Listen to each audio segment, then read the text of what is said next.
Vous non plus, vous n'avez jamais été champion. Les douches au champagne pendant que le public hurle votre nom, c'est pas pour vous. Le crépitement des flashs alors que vous marquez l'histoire, tout ça, vous ne connaissez pas. Bref, vous êtes comme moi, un mec normal. Et bien dans cette vidéo, je vais vous montrer comment un gars lambda peut tordre 2 champions. Enfin, je vais essayer quoi.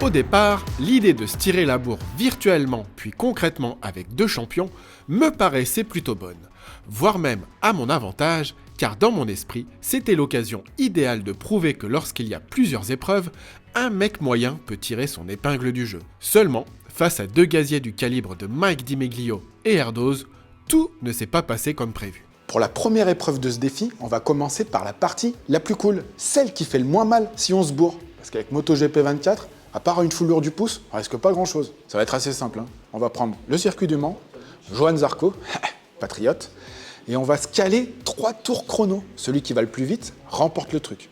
Mais bon, comme on connaît pas trop le jeu et qu'il faut se familiariser, on va commencer par des petites sessions d'entraînement. Je profite de ce petit temps d'échauffement pour préparer le terrain.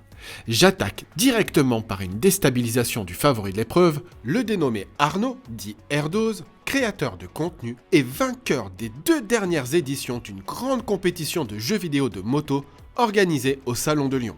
Tu joues beaucoup toi aux jeux vidéo ?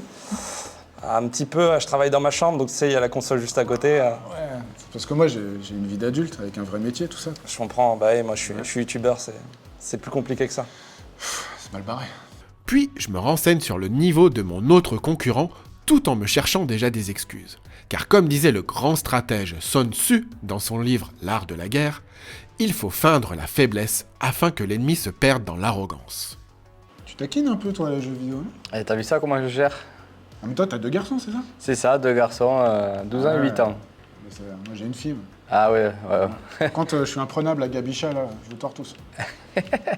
Pour cette épreuve, nous étions accueillis chez GameWard. C'est un peu comme un team de MotoGP, mais pour des joueurs de jeux vidéo.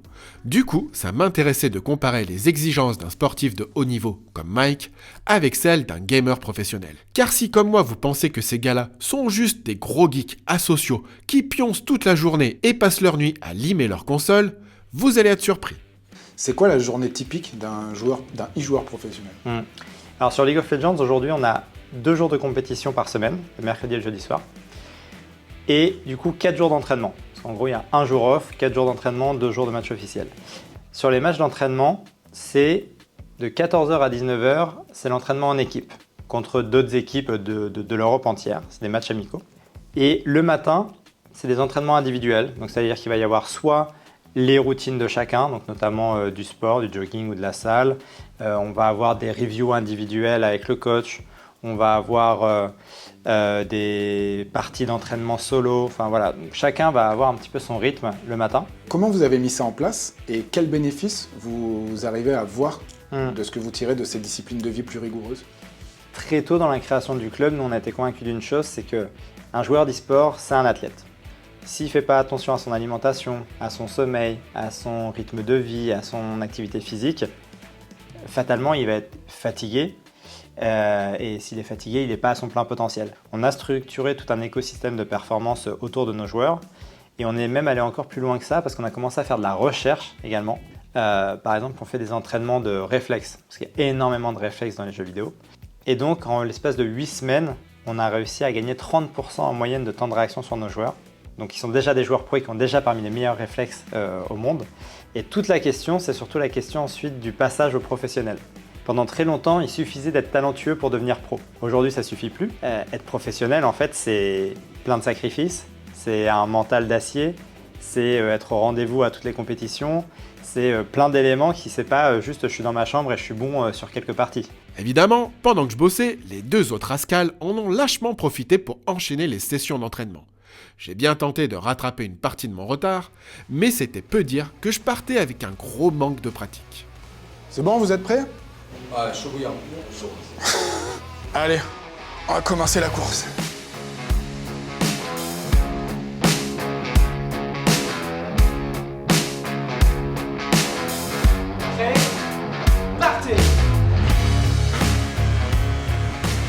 Putain, j'ai même pas mis mes lunettes, je me suis fait avoir.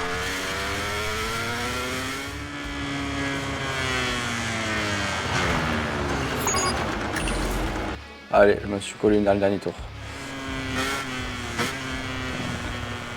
Putain, je suis moins rapide que moi-même, c'est pas gagné.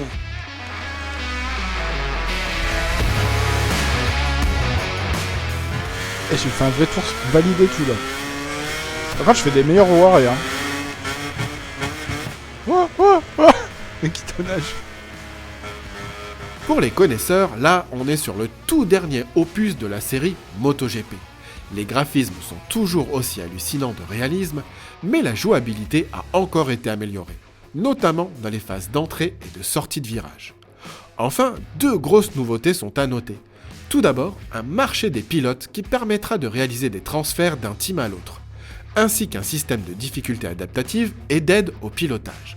Et concernant ces assistances, je peux vous assurer qu'avec Mike, on s'en est bien servi. Bon, c'est l'heure du premier bilan, les amis. Alors, Mike, une 31-0. Pas mal. Moi, une 32-0. Et toi, une 33-7. Bon, nous, on avait toutes les assistances. 12, c'est chrono plutôt honnête. Pour un peu d'équité, on a ensuite joué avec tes réglages à toi. Et là, c'est moins brillant. Une 37-9 quand même, pas mal.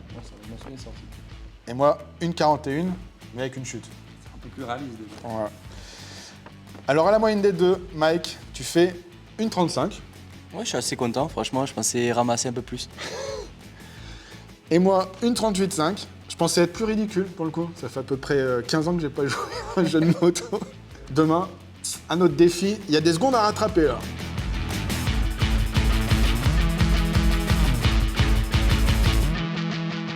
Nous voilà pour la seconde partie de ce défi où on se trouve sur le circuit de Salbris. Le concept va être assez simple, se tirer la bourre et tenter de faire le meilleur chrono. Pas compliqué. Comme cheval de course, on a des CB125R. Déjà parce que c'est un petit circuit, et puis moins la moto est puissante, et moins on a de chance que tu nous torpilles trop. Oh, c'est pas sûr. Hier, on s'est un petit peu avantagé au niveau de la console par rapport à Arnaud, vu qu'on a mis les assistances. Du coup, pour cette épreuve, on va tenter de te favoriser un petit peu plus. Déjà, toi, tu vas avoir une seule moto, alors qu'avec Mike, on va se partager l'autre. Donc, tu vas pouvoir plus rouler pour t'entraîner. Et surtout, tu vas avoir droit à 5 tours chrono, quand nous, on n'en aura que 3. Ça te paraît honnête? Oui, Bon, ça me va. prêt pour les entraînements? Allez, c'est parti. Allez, feu! Côté terrain de jeu, on est pas mal, car même si la piste de Salbris est plutôt taillée pour les kartings, elle fait tout de même 1500 mètres de long, ce qui suffit largement pour se marrer au guidon d'une 125 cm3. D'autant que nos petits Honda CB sont bien préparés, grâce à un kit de pièces qui comprend notamment un échappement à roues, des repose-pieds adaptés, des durites de frein Avia, diverses protections en cas de gamelle et un petit look bien sympa. Airdos a même eu droit à une déco spéciale Gameward.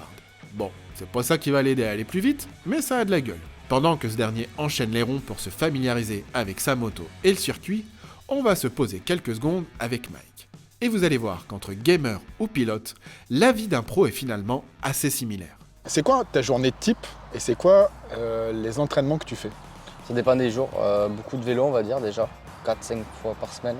Sortie entre 2 et 3-4 heures. De gainage, renforcement musculaire. De la moto, 2 fois par semaine au moins. Du karting aussi. Tu fais des fractionnés ou dans des séances quand tu es dans le dur. Tu sais pourquoi tu le fais. Donc automatiquement dans ta tête, tu te motives. Tu penses à la prochaine course. Tu penses à pourquoi tu fais ça. Et on va dire que voilà, ça se fait tout seul. À quel âge t'as commencé? J'ai fait du loisir de 3 ans à 11 ans avec le motocross. À 11 ans, j'ai commencé. Et direct, j'ai gagné le championnat régional, le championnat de France. Et à 15 ans, j'étais en championnat du monde. Donc tout a été très vite en fait. Et à 16 ans, je me suis posé ces questions. Est-ce que j'aime vraiment ça? Est-ce que je vais en faire ma vie? Je commençais à vraiment beaucoup me blesser. Et puis voilà, après, je savais que c'était fait pour moi et donc je n'ai pas lâché. Pour un jeune pilote, ce serait quoi tes conseils, notamment pour transformer une partie loisir en partie professionnelle? Quels conseils on peut donner? Beaucoup de travail et rien lâcher. Si on aime ça, il faut rien lâcher. Il va y avoir des blessures, il va y avoir des moments durs. Il faut toujours se remettre en question. Et même quand j'avais des coéquipiers, même si c'était moi le plus vite, j'ai toujours essayé de regarder leurs data pour essayer de comprendre s'il y avait un virage ou deux qui faisait mieux que moi pour progresser. Une nouvelle fois, pendant que je travaillais, mes 2 adversaires en ont vilement profité pour s'entraîner. Du coup, j'ai tenté de les attaquer au mental. Ça va, hein? Lettrage, tout ça va bien? Ça va, je m'en sors, c'est un peu dur au début.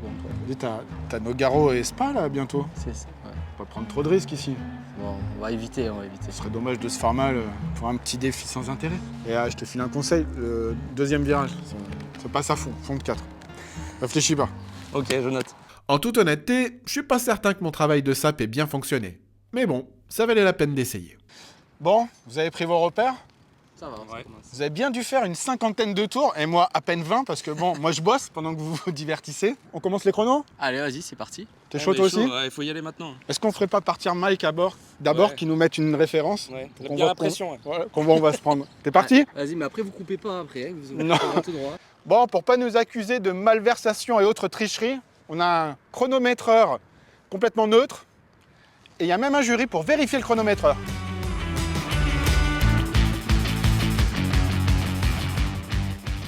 Allez, c'est parti pour le meilleur tour de Mike. Et dès le premier virage, on voit tout de suite qu'on a affaire à un vrai pilote. Mais il a fond de 4.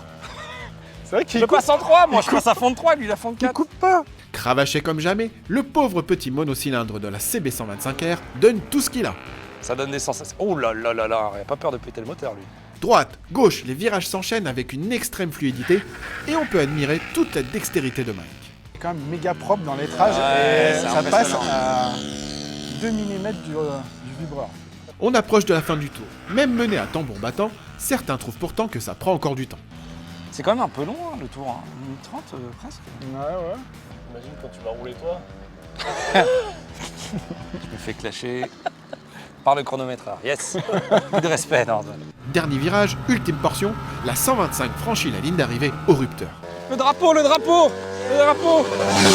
Oh Combien il a fait? Une Non, 22. mais- 1 minute 22 secondes et 9 dixièmes, voici le temps de référence. C'est maintenant à mon tour. Évidemment, je sais que j'irai pas plus vite, mais le but est juste de réduire l'écart au maximum. Et d'entrée de jeu, on sent que mes adversaires croient vachement en mes capacités. Vos pronos, c'est quoi alors? Ah, une 27 ou une 26. Allez, le gros 26, allez. Ah, un gros 26, Son il ouais. va se dépasser là. Il Ah va là. tomber sous les 27. Ou alors il va juste tomber.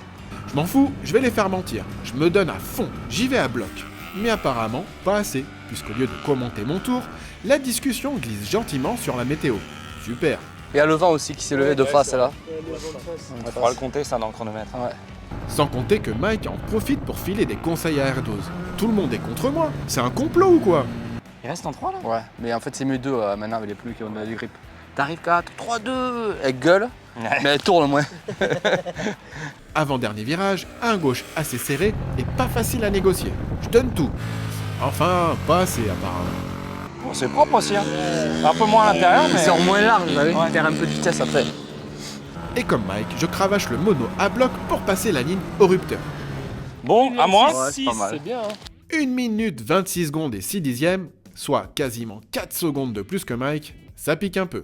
Allez, c'est au tour d'Airdos qui s'élance bille en tête et poignée dans le coin. On voit qu'il n'est pas venu pour beurrer les tartines. Elle est un peu plus agressive que tout à l'heure déjà. Mais pas trop agressif, pas trop. Il est déchaîné bien plus fluide que durant les sessions d'entraînement. Au point qu'on commence à croire que tout ça était stratégique. Qu'il y est allé au bluff. Ah ouais, il a caché son jeu. Oh non, je vais finir dernier. Moi je dis tout ça c'est juste parce qu'il a roulé plus, hein, c'est tout. Hein. D'ailleurs, même sa moto a gagné en vitesse. Je pense qu'elle se libère un peu la moto en termes de bruit. Ça fait un poil plus de bruit. hein. Belle trajectoire, belle attaque, et la dernière ligne droite est avalée en un claquement de doigts. Bravo. 1 minute 27 secondes et 6 dixièmes. Très beau chrono de la part d'Airdos. J'ai comme l'impression que ça sent un peu le pâté pour moi. Après, bon, hein, rappelons quand même que moi, j'étais là pour bosser. Hein. Bon, on va passer au bilan. Une fois que les additions sont faites, sans surprise Mike, à la moyenne des deux, console plus circuit, t'es à 1,28,95. Arnaud, bravo, belle perf en moto, qui te fait un chrono de 1,30,65. Et moi, putain d'argent. Avec une 26,6 sur la piste, j'ai pas réussi à creuser assez d'écart pour récupérer la loose sur la console, et je fais au total 1,32,5. Pas très long. Pas très loin, mais bon, Derjo quand même. Ce petit truc console moto, est-ce que toi, tu te sers de la console pour le pilotage, découvrir des circuits, et quelle sensation t'as eu un peu entre les deux? Quand j'étais plus jeune, je faisais beaucoup ça pour apprendre les circuits. Moins maintenant, parce qu'on reste à peu près sur les mêmes circuits. Mais non, on va dire que c'est à peu près similaire. On a les sensations de trajectoire, de vitesse. Même question pour toi. Alors moi je suis absolument pas professionnel, hein, on va se l'accorder. Mais par contre c'est vrai qu'en tant que gamer ça aide à connaître un peu les circuits, à se mettre à la place des pilotes. Alors c'est sûr quand on conduit sur MotoGP et après quand on va sur le circuit du Mans, on n'a pas la même moto entre les jambes. Moi j'ai trouvé un parallèle entre hier et aujourd'hui. C'est que la compétition fait que du coup tu commences à te prendre au jeu, et y compris sur la console, où on commence à avoir les mains moites, un peu le palpitant qui monte en pression. Je pense que j'ai transpiré plus hier à jouer à la console, surtout quand j'enlevais toutes les aides et j'arrivais pas à faire un virage sans tomber, qu'aujourd'hui, bon, on va dire que ça va. Aujourd'hui, il fallait juste pas tomber, mais bon, normalement, j'arrive à le faire, ça. Mais ouais, hier, j'ai transpiré. Je me rappelle même quand je me suis levé, j'avais les moites, tout le dos trempe, que ça m'a demandé beaucoup en concentration. C'est vrai que moi j'ai eu des courbatures quand même ce matin. C'est honteux De la console d'hier. Mais oui, de la console d'hier, parce que j'étais tendu. Je disais au gars, j'avais mal à la main gauche parce que je m'appuyais vraiment. Et c'est vrai que quand tu veux faire, il faut être très précis.